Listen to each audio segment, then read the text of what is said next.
just the fact that the government has failed to understand the opposition's stance on this. The opposition does not care what the original intentions of the British Empire was. What the opposition wants to say is that whatever their original intentions was, the good they have done in the process of achieving this, and in the process outweighs the negatives they have done.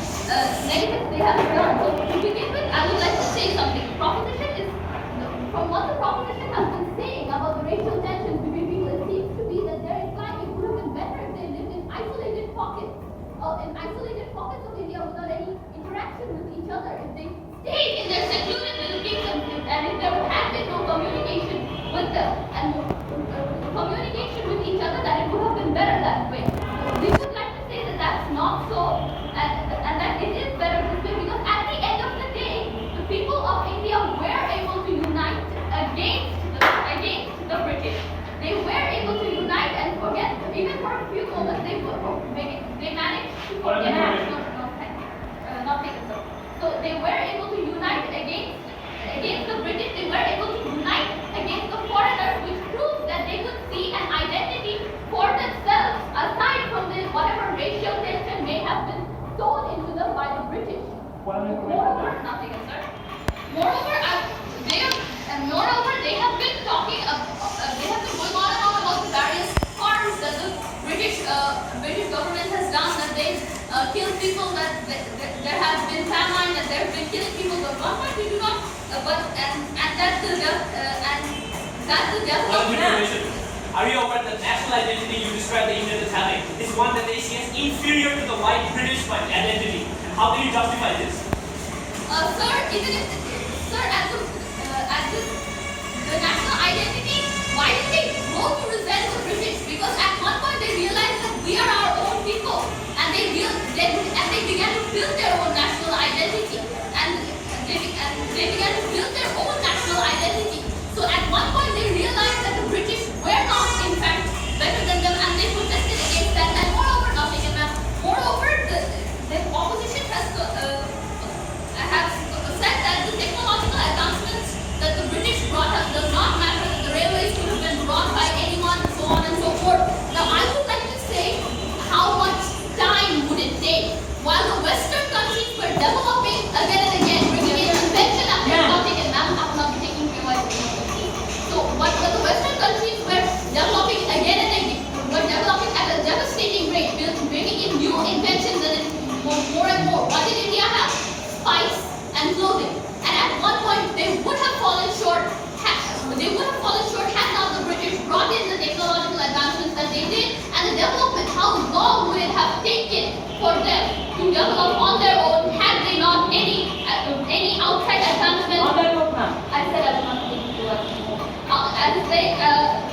the rate of their development would have been much lower, and at one point they would have fallen behind. And had this globalization not taken place, and had trade routes not been established by the British in India, then at this point India would not be where it is now, and it would have fallen behind much more. But that is enough for the rebuttals. I would like to move on to the main benefit, the main social and interest benefit that the British brought India.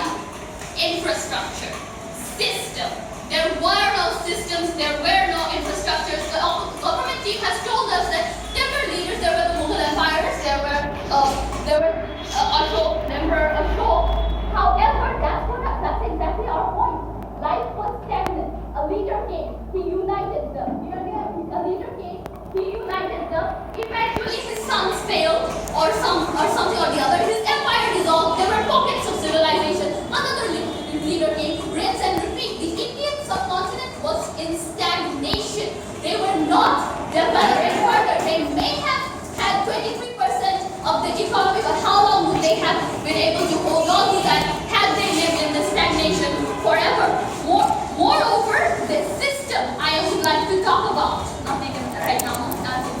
The system I would like to talk about. They gave us a system to follow. They connected the Indian subcontinent with this system. There was chaos before. There were pockets of civilization. They created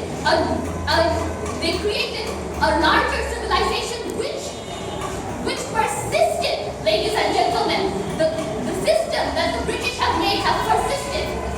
So now you believe that, don't you think surviving in an isolated place is better than millions of massacres that took place when British empowered? Ma'am, no, I do not think so, ma'am, because in the long-run development is necessary if they are to survive in a global, if they were to survive in a globalization. Famine would have happened anyway. Either way, economic development would have gone astray because they didn't have a system that the Western world had. They didn't have a systemized government to begin with. They had nothing. They had pockets of civilization which would have fallen behind eventually of the Western government had the British not interfered at the moment. And what did they give us? They gave us a system to follow. They gave us a central government. They gave us a central government to unite under. They gave us an education system that is so good. It's still being followed to this day.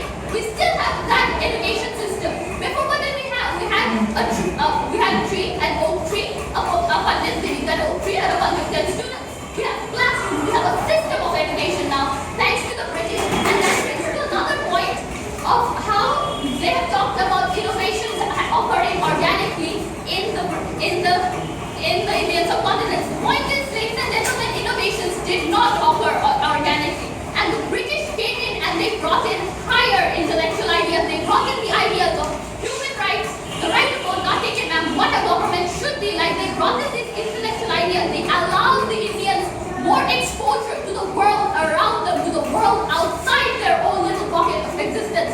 The Indians got to know, ladies and gentlemen, without British interference, they wouldn't have gotten to know until it was too late. They wouldn't have been able to unite until it was too late, until the Western world was developed to such a point that the India would no longer go up. Moreover, they have talked about women's rights.